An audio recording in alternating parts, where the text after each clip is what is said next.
Really what changed in the last 5 years is the proliferation of open-ended evergreen vehicles, where there is liquidity on a monthly or a quarterly basis. That is really what I think has captured people's imagination. It's what I think people most associate with democratization, and I would call that democratization 3.0. So it's not new, but it happened really slowly, and then it happened really quickly.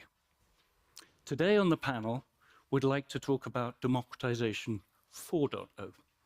What comes next? And I'm going to highlight some predictions, some of which I really believe in, others of which are perhaps there for discussion purposes. Am I pressing the right button? Thank you. You might not be able to read all of those. 4 predictions which our panel is going to discuss today. The first is that by 2030, the distinction between public and private markets will be irrelevant. The second is that, and if you think about the way private markets is positioned today, it's usually as a product which is bought by a client. That's called advisory in the private bank world or the private client distribution world. My prediction is that by 2030, 50% or more than 50% of the private wealth capital going into private markets will come from discretionary pools of capital. In other words, a CIO will be allocating or fulfilling an allocation to private markets rather than an individual client buying a private market product. Cannibalization is a lot of the talk at the moment about those feeder vehicles that I talked about that invest into closed-end 10-year funds. Will they still exist? Actually, will the open-ended evergreen with monthly or quarterly liquidity, will they take over entirely? And my prediction is quite the opposite, that actually by 2030, it'll be fairly evenly split between closed-end and open-ended funds. And finally, if the penetration rate, awful word, but if the penetration rate of the eligible universe of private clients that invest in private markets today is 2%, and it might be much more than that, it might be much less. But let's use that as a reference point. If it's 2% today, it will grow by a factor of 5 and be 10% by 2030. So those are our predictions. I'm going to hand over to the panel now to introduce themselves, and then we will ask them to discuss, debate their own position on each of these. We would welcome questions from the audience perhaps at the end, but if you really have a burning question, just wave and it's relevant to that particular topic, just wave and we'll answer your question. Thank you. Jan-Marc. Okay, so I'm very happy to be here. Thank you, Simon. Jan-Marc Fergg. I'm with HSBC, and I lead on a global basis investments and managed solutions for private banking and wealth management clients. As HSBC, we are operating across the globe, obviously 2 home markets, Hong Kong and the UK, but around the private banking here in Switzerland, and are very active in the Middle East. My portfolio includes basically everything that has to do with investments, so mutual funds, discretionary portfolio management, and alternatives, which includes private markets. Hi, Jocelyn Pidoux. I'm head of asset manager solutions for EMEA at iCapital, managing director, based here in Zurich. iCapital is a platform, and we have a very simple mission, which is to facilitate fundraising from GPs and asset managers, from private wealth and from banks, and to help those banks and advisors then invest their clients' capital in private markets. So we have a technology platform, and we assist in structuring and other solutions to help unblock these barriers that have traditionally blocked those 2 parties from coming together. Good afternoon, everybody. I'm Maruenda. I'm in charge of wealth solutions at Eurazeo. Eurazeo is an asset manager dedicated solely entirely to private markets. We're based in Paris. We manage 36 billion euros. And what we do at Eurazeo and at the Wealth Solution Department specifically is we structure funds dedicated to private clients. And those funds are mostly parallel funds to the large institutional solutions we provide for the other investors. So, and I've been doing that for 25 years, so a lot of experience. Thank you, panelists. Perhaps a few words on myself. I started at UBS as a graduate trainee in a year that I care no longer to remember, but it was a long time ago. I had, as I said, the great fortune to be able to be one of the founders of the UBS Wealth Management Private Markets business, and then the same at HSBC, and I'm now at HarbourVest, which is a global private equity firm focused on EMEA and APAC private client solutions. So, with the introductions over with, Luc, I'm going to turn to you. You're in the hot seat first. And this is particularly relevant today, I think, with the volatility that we're seeing in public markets. But that first prediction, the distinction between public and private markets, there's a lot of academic research that says clients at a certain level can tolerate illiquidity, and therefore the distinction between private and public markets should be irrelevant. Is that something that you agree with? Not really. Not really, because you have to look at those markets are very different. Also, you see in the market more and more evergreen vehicles coming. I mean, we have one started like 7 years ago, which is a 3 billion evergreen solution. So we have experienced, and our solution is semi-liquid. One should never forget that the underlying companies we have in our portfolios are not listed on the stock market. It means that whatever sort of liquidity might be structured in an evergreen vehicle, it's a semi-liquidity. It means that at one point, maybe tomorrow, maybe in 5 years' time, there will be a dark event in which trust will be out of the market because stock market is going down. Remember first quarter 2009 when everybody wanted to sell because we were in the middle of the financial crisis. In this case, where clearly evergreen solutions for private markets will not be fulfilling full liquidity. It is not possible because if you do that, of course you can provide liquidity, but you will shoot yourself in the foot because, of course, you will have to totally abandon your portfolio with zero value almost. So you will be destroying a lot of value. So always keep in mind, you probably are in contact with a lot of private investors. Always keep in mind that going to private market has to be a diversification in the allocation of your portfolio. And you should be able to bear some illiquidity for some times, because our funds, typically, we are structuring gates, and those gates allow a certain amount of redemption every quarter or every month, depending on the fund. But the rule of the market today is about 5% of the NAV every quarter in those funds.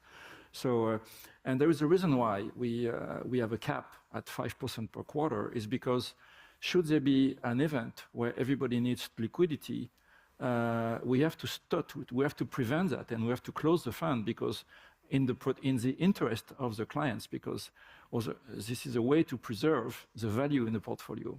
So everybody has to really understand that before it goes into evergreen fund on the private market. Having said that, that's not the end of the world, because, and maybe Jocelyn will be able to talk more about that, but there is a intrinsic liquidity structuring in those evergreen solutions, but then you can have also some trading of evergreen solutions. And I think technology, special markets, are going to emerge with solutions to enable trades of private market funds. So then you will have you will have a market which could be in a way quite similar to the public market. Also, there may be some discount to the NAV because people know that those again those underlying assets are not liquid. But it might be a way to think about how the future and the technology will be able to help on these liquidity issues. But always remember that an evergreen solution on private market semi-liquid, it's semi-liquid. It's not fully liquid, so that you will never be able to have full liquidity. You need to educate yourself, of course, and all the private clients who want to access those funds. They're great. They can invest mostly sometime on a weekly basis. They can sometime ask redemption on a monthly basis, sometime even less. But always keep in mind this is semi-liquid. So Luc, thank you for that. I think you've very eloquently destroyed my first prediction, that public and private markets will continue to coexist alongside each other for reasons of suitability, diversification. One should keep those separate in a strategic asset allocation. I believe so. Yeah. Jocelyn, Jan-Marc, any additional thoughts, any disagreement with that?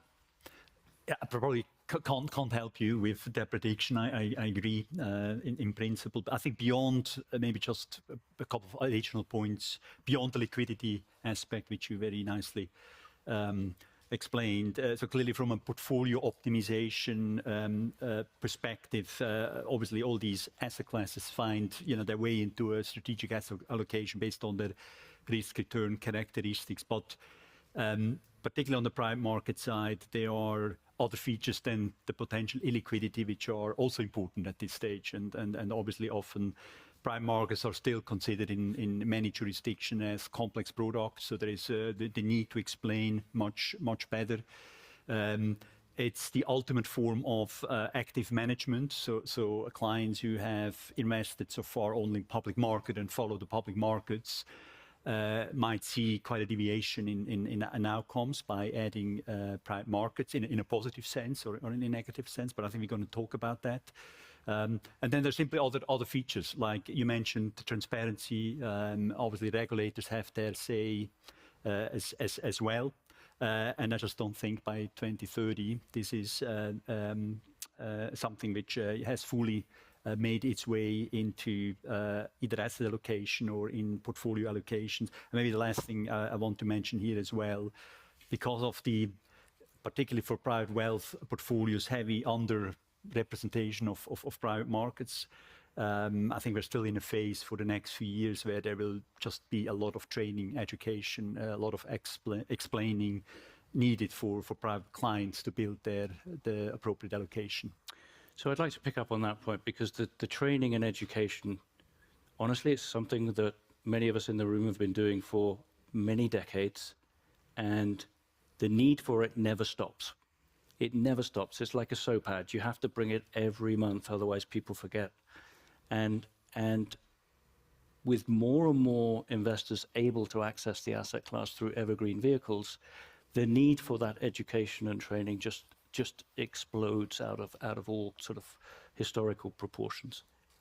Given that, isn't it better that a CIO allocates on behalf of a client in a professional, structured, strategic asset allocation manner via a discretionary portfolio, rather than an investor buying a single product? And that's sort of the debate a little bit. So Jan-Marc, can you pick that one up for us?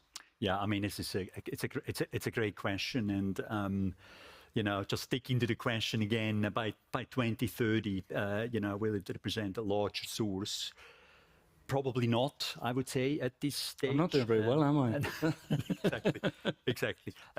But that's not a bad thing, and maybe I tried to explain why I think that's not a bad thing. So first of all, at least I think all of us here, we're client-led, right? And what I mean by client-led is a lot of our clients, they're very willing to delegate day-to-day investment decisions for all the reasons, good or bad.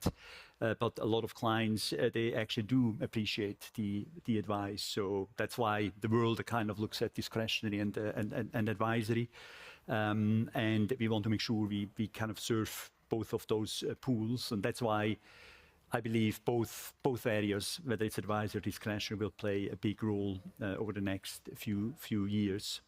But then maybe the more challenging part for discretionary at this stage, obviously, is still going back to the potential illiquidity which you're faced, particularly in discretionary portfolios, where the clients delegate day-to-day investment decisions.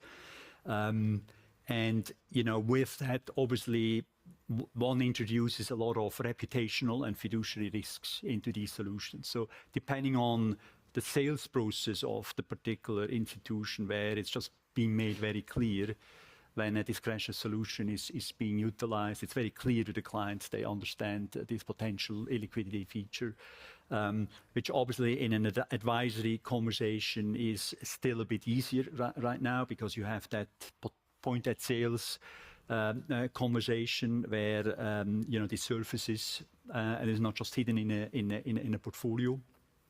But that doesn't mean private markets don't make their way into discretionary portfolio, and it's really driven by not just by the client needs, but and you mentioned it, being embedded in a strategic asset allocation, being driven by a CIO view, and an investment proposition which believes that you should not restrict yourself just to public investments, but the best portfolio will be a combination of public and private market in investments, and that should be the driver of the allocation. And just to pick up on what you said there, Jan-Marc, I mean, we talk about private wealth as if it's one body of client, and of course it's not. Private wealth can be a family office with $2 to $3 billion with its own private markets team, all the way down to a core affluent client that perhaps has $2 to $3 million. And everywhere in between with ultra high net worth and high net worth. How do you, if you look at that question about discretion, do you think it's more appropriate that should be applied, insisted on, driven by organizations like HSBC for the core affluent segment? I think it's a question of maturity as well, and I think what I observe is clearly, I think, what happens with private markets allocation, it filters top down. What I mean is ultra high net worth individuals have been engaging in private markets for many years. Yeah. But even typical high net worth private banking clients, have been way more hesitant. And one of the reasons, and I think we're going to talk about this in more detail, obviously, is because of the complexities, the operational complexities. Jocelyn will talk about that. Obviously, it is not very easy to scale operationally, to have more clients participating. But that's the big game changer we have in the markets which have taken place, and we talk about that in the last 2 years. So Evergreens is really the game changer, is the catalyst for again the democratization finally happening, because operationally it's now possible. It was not possible until a few years ago, and so these strategic asset allocation, which are more optimal, can find its way into core affluent portfolios over time. Not there yet. Luke, Jocelyn, anything you want to add to that? I actually have a question. There's been a lot of talk about the European Long-Term Investment Fund, the LTIF, and in the new LTIF 2.0 version, you can now have evergreen LTIFs, which is a product that, at least across all of Europe, can be offered to retail investors. So maybe this type of product in a discretionary portfolio is a new tool, or is it something new in the toolbox that banks and Luke, I know you're familiar with LTIFs as well. Is this something that GPs and banks are using? Yes, actually, we have a lot of experience on that. The issue, and Simon, you were I totally agree with the fact that you should have at least two populations in the private wealth. You have the high net worth, above, I don't know what, but few million, 10 million. I don't know the limit. The people who they're not very many, basically, and they have the ability to invest subsequent amount of money into professional funds. And you have the mass affluent, what we call the mass affluent at Eurazeo, what you're referring at the retail, meaning you're dealing with thousands, sometimes tens of thousands, sometimes even more clients. We do that a lot in actually in France, in Belgium, in Luxembourg through wrappers in insurance company, in life insurance company, through unit links. This is a big business in those countries. Also through banks who will do an allocation. And I think it's great. It's great and good for two reasons. First of all, you have a professional team who does an objective selection, try to avoid any subjectivity. So it's really scalable. So you can really have a solid construction with few allocation, few profile that then after a large number of financial advisors are going to offer to the clients. Again, as Jan-Marc was saying, the issue is the operational side. If you want to reach thousands or tens of thousands of clients, that means you need hundreds of private bankers and financial advisors, which are maybe not the best suited people to do an advisory allocation to the clients because they may not have the proper experience. So in this, I think for the mass affluent, discretionary is the future. I really believe so. Yeah, I think so. Yeah. I think it'll take a while to come, but I do think it's the right and appropriate way to offer solutions to that segment. And Jocelyn, to your point, whether it's an LTIF or an LTAF, I see all of those structures converging into a semi-liquid or open-ended evergreen format. I mean, it doesn't make sense, I think, the 2.0 at the moment. I think there is scope for a 3.0 with a different portfolio construction and a different way of access. Third question, Jocelyn, I'm going to ask you to lead on this. So if historically high net worth clients access private markets through closed-end structures, 10-year structures, there's a wave of new open-ended evergreen vehicles. How much is the closed-end model being cannibalized, and how much is it that the new open-ended evergreen vehicles are just new clients? And where do we end up in 2030? All right, so I think, Simon, your prediction, 50-50, I would have to probably disagree, I think, for the third time. I'm going to get sacked, so then no one's going to invite me back. No, I think evergreens really opens a new category, as you called it, 3.0. But I think before we talk about the predictions, maybe let's look at 2.0 a little bit more. So double click on this closed-end vehicle and why that has been a challenge really for the wealth community.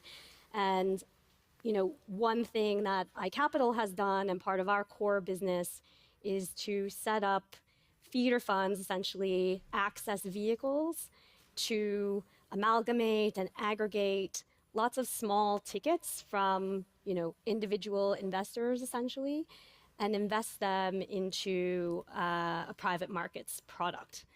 Now, historically, those private markets products have had very high minimum thresholds. So, something like $10 million to invest, very long and burdensome manual subscription processes, which are very cumbersome to fill out and then to process.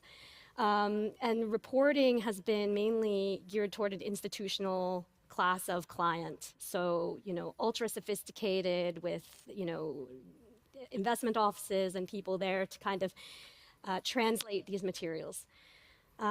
So iCapital has made this process a lot more streamlined by, essentially offering these vehicles, these wrappers with reporting that's tailored to banks and individual investors, to digitize the subscription process and to structure the vehicles in a way that make them more accessible to these channels of wealth. So closed-ended product really the nature of it being drawdown and the investor having to make a commitment, but not actually to fund that commitment until, you know, they get an email or a capital call notice a few quarters later and they say, hi, actually, you know, you owe $5 million right now. So that is a cumbersome process for banks to handle for lots of individual clients. Also, there's the J-curve effect of a closed-ended fund. So the fact that there's an investment period, you know, capital is called again in smaller increments, and then only after, you know, a term, say 5 years, is the money actually fully invested, and then takes another 5 years to start to get distributions and to get that cash back. So that can be a difficult thing to explain to an individual investor, and it takes a lot of education and, you know, knowledge about private markets. So the evergreen format really has tried to address those challenges, and one way to do it is to say all capital is paid up. So you make the subscription and you pay at the same time. There's no J-curve effect, meaning your money is immediately put to work and you can stay invested for as long as that product exists. It's evergreen, meaning there's no end of its life. So you can stay invested forever, or you can take out, you know, you have the possibility to get some liquidity along the way, might be quarterly. So this type of vehicle, and I think there are a couple of things that made this sort of possible. One is regulators, you know, being more open to this type of vehicle and structure being offered to, you know, certain types of investors. Again, it's not for everybody, which maybe argues with the term democratization, but it may not be for everybody. And these structures really have permitted then, you know, been permitted by regulators. They've also, you know, taken different parts of portfolio composition that a GP would take, different aspects of its investment thesis, and combine them together, add some liquidity pockets to that, and then, you know, create it inside of a product. So there are more and more of these coming to market. I think for banks and allocators, it's just an additional tool, again, that can be used in portfolio allocation. It could be alongside closed-ended funds. So there may be a class of investors that continues to prefer closed-ended vehicles. And then this is a way to deploy additional cash that's sitting in their portfolio. Or it could be, you know, a way for a first-time investor to, you know, kind of get their feet wet into private markets without having to stay invested for, you know, 10 plus years. Thank you. I mean, it's worth just repeating what Jocelyn said there. I think when people look at open-ended evergreen vehicles, there's a natural assumption that everybody wants it because of the liquidity or the semi-liquidity. And I think a large part of that, of course, is true. But what Jocelyn said is right. It's really important. There are other benefits. The lack of operational burden of capital calls, distributions, a re-up decision, portfolio construction, all of those things are done within the vehicle. And if it's an evergreen vehicle that doesn't distribute, in other words, it's a capital gain focused strategy, distributions that would otherwise have been paid out in a closed-end format get recycled into new investments. And that means actually the multiple of money that can be generated by way of return is much higher than it is with a single 10-year closed-end fund commitment. So there are lots of advantages to open-ended evergreens, but I think it's, to go back to the point on education and training, it's just critical that we make sure people buy this for the right reason. And the wrong reason would be to say, I'm buying a trading instrument, I'm buying a fully liquid instrument. It's not. It's not. It's the underlying, as Luc said, continue to be illiquid. There are ways of providing that liquidity which go beyond the scope of this session, but I think that's a good point. But Jocelyn, very diplomatic of you. You said you didn't agree with me, but I'm going to push you for a percentage. Is it 50-50? What do you think it is? the closed ends still exist. I think you said yes, they do. By 2030, I'd go 80-20. 80-20. Okay, there we go. I want to leave some time for questions. We've got 10 minutes to go. Our last question, though, before we do, and I'm going to go through this quite quickly. Do we really believe that all the education and training that we're all doing, the introduction of open-ended evergreen vehicles, is that going to lead to a 5-fold increase in the penetration rate, the number or the percentage of eligible clients that commit to private markets? And maybe we'll just go for sort of a percentage rather than a long discussion. But Luke, is 10% right? Too much? Too little? I hope, because it will be good for all of business. It will be in line with what the institutional investors' allocation for private markets. 2030 is coming very fast, but maybe a bit less. I would say 8. 8. Jocelyn? Yeah, 8 sounds good. Something less than 10, higher than 5, 7 or 8. So you're going for a range from 5 to 8? That's quite a big range. Yeah, I mean, I think, and we didn't talk so much about some of the operational hurdles that still exist that we're at iCapital that we're tackling as we speak to make this market very scalable. So I think first step now, we have these evergreen vehicles, then how do we actually make them scalable, operate them in a way which has consistency as well across the industry, and bring some real industry standards to these types of vehicles and how they operate. So that's the reason I'm not saying 10. It depends. Jan-Marc, push you for a number. 7 to 8. 7 to 8. Closer to 10 than closer to 2. But I mean, some interesting data points, and we try to do the math. I mean, the challenge is massive, right? I mean, we're talking about huge amounts, and moving from 2 to 10 in only 4 years or 5 years is a big thing. But just to give you some data points, where since we have at HSBC integrated private markets, in particular into the strategic asset allocation, new portfolios which we set up, they're very quickly at 20%, at the recommended 20% allocation. So we see the adoption. When we look what evergreens do in terms of the flows, 80% of the flows this year, 70% last year, are in open-ended evergreens, and only 20% is left in closed-end. That was completely the other way around 2 years ago, and out of that, half are first-time buyers of private markets. So that means it's really moving. It's really helping us to get new clients in, thanks to what you just outlined, this operational ease, and it works. This is real, and evergreen structures, obviously. Great. So I wasn't quite as wrong on my fourth prediction as I was on the others, so that's a relief. Thank you, panelists. I want to open the floor to any questions. Do we have a microphone or? Great. So there's one here in the front, please, the lady in the blue shirt.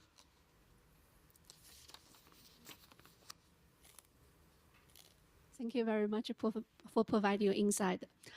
So at the beginning, you talk about the democratization. I'm a big fan of it. But turns out, I think your guests not so much agree with you. So what I'm really interested in is to hear, different point of view, why you are. So I think you are a big advocate for democratization as well, and why rest of you not so much about it. Thank you. So I think we're all a fan of democratization. I'll try and speak for all of us. We hate the word, but we're a fan of what it stands for, which is allowing more people to access private markets. But I think the process by which we do that, we're all very, very concerned about, because if that happens in a manner which is ill-disciplined, and there's a rush for market share, and people are sold things that they don't understand, that's going to be a really bad outcome. And so the process by which we deliver more exposure to a broader range of clients is really important. So the education and training is important. The vehicle structuring is important. The regulatory approval and making sure that it's approved for retail clients in a regulated fund. They're all important. So I think we're all fans of democratization, but not at any cost.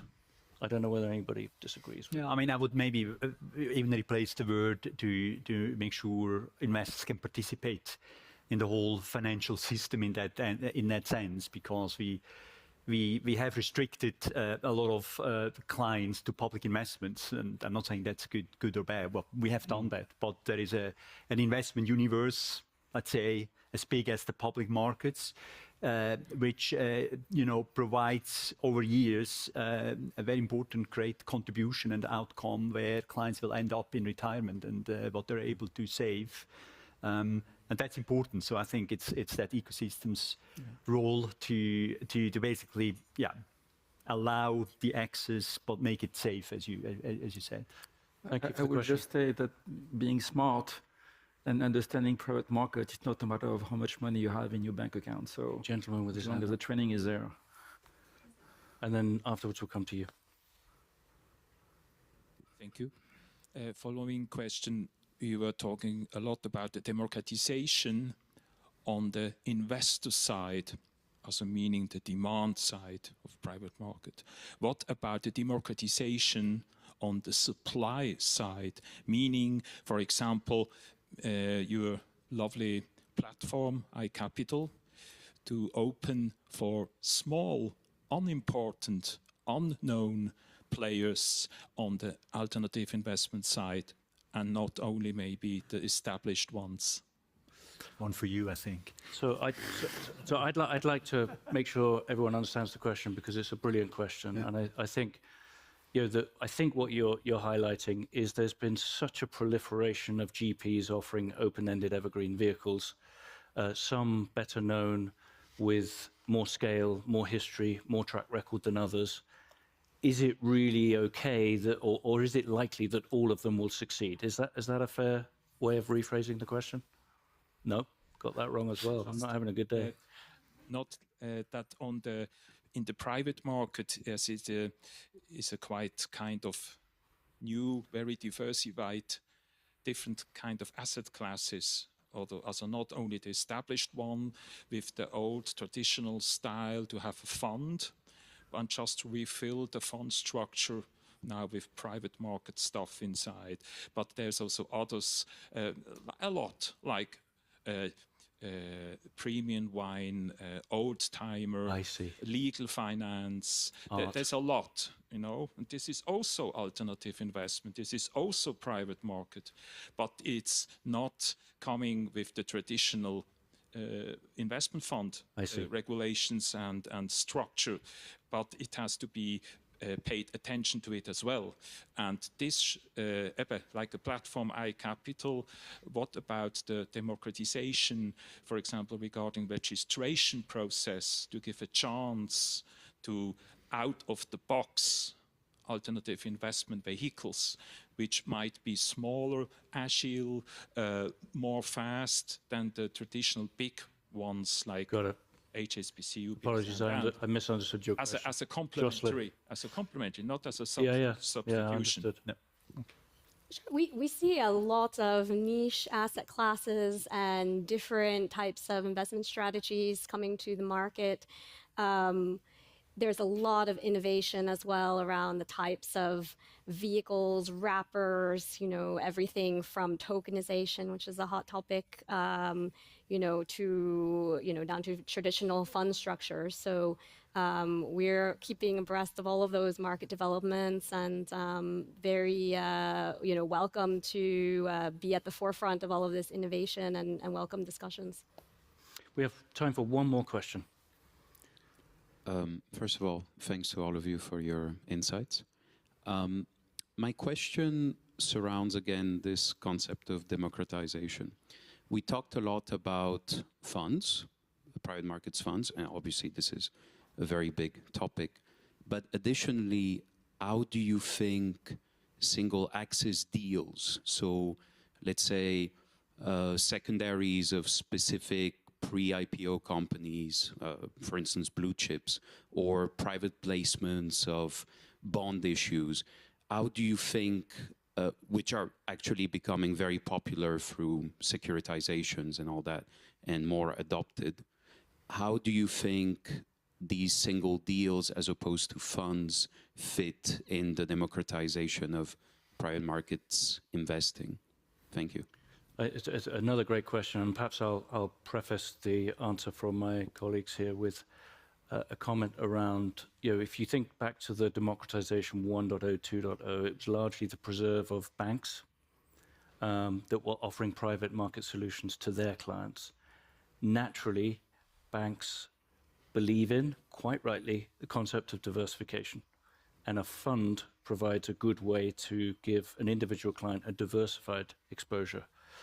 When you get into single companies, you introduce a lot of concentration, obviously, but a lot of idiosyncratic risk, and a lot of factors that are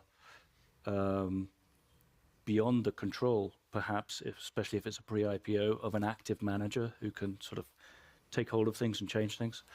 So I think that's historically been the reason. But Jan-Marc, anything that's going to change that going forward? No, it's a very good question. I probably, from a distribution point of view, obviously, for, I should call it now, the lower segments, or where democratization plays such a big role. Obviously, the diversification plays an important role, and we want to make sure we select, managers who do that very well, very diversified, very safe outcomes. When I move up the client continuum, ultra high net worth clients, and we talk about democratization there, if you are an ultra high net worth client, a big client, 100 million, 50 million, billion, does democratization mean you get access like an institutional client? And I think it's happening, or it's happening, I think, for a lot of the players. But it is, maybe the key factor there is not the platform. It's probably not where I look to iCapital to help us. I think it's probably then more, make sure that very particular deal can be processed properly, and that we are a kind of connected to the ecosystem where these deals are originated. But we would be, as a distributor, very restrictive to very particular client segments. Yeah. Luke? Yes, I would say there is an issue of regulation and a scale of scalability. Once you want to go into single operation, distributor will probably lack the agility to be able to get an opinion and to conduct and to forward some clients towards those opportunities, because often there's not much time available. So it might be providing the people who you will address those opportunities will be qualified, and this, each regulation in each country is different. Then maybe, again, technology may be a help. Those crowdfunding platforms, I don't really believe it will be a big business through banks, because it will be probably limited to ultra high net worth individual, as Jan-Marc was saying. But we see some crowdfunding working with lots of risks. And again, we still to know the results, because often the company is slow to die, especially if it's successful in raising money. And it's kind of a dangerous game, but if you have the agility and willing to take the risks with all the framework of good regulation, why not? I think we need to wrap up. If anybody has any other questions, I suggest that the panel sort of meets over here, and please feel free to come along and ask us questions. But thank you all for enduring the heat and being here in such large numbers, asking such great questions. But thank you most of all to my panelists. Thank you very much. Thank you.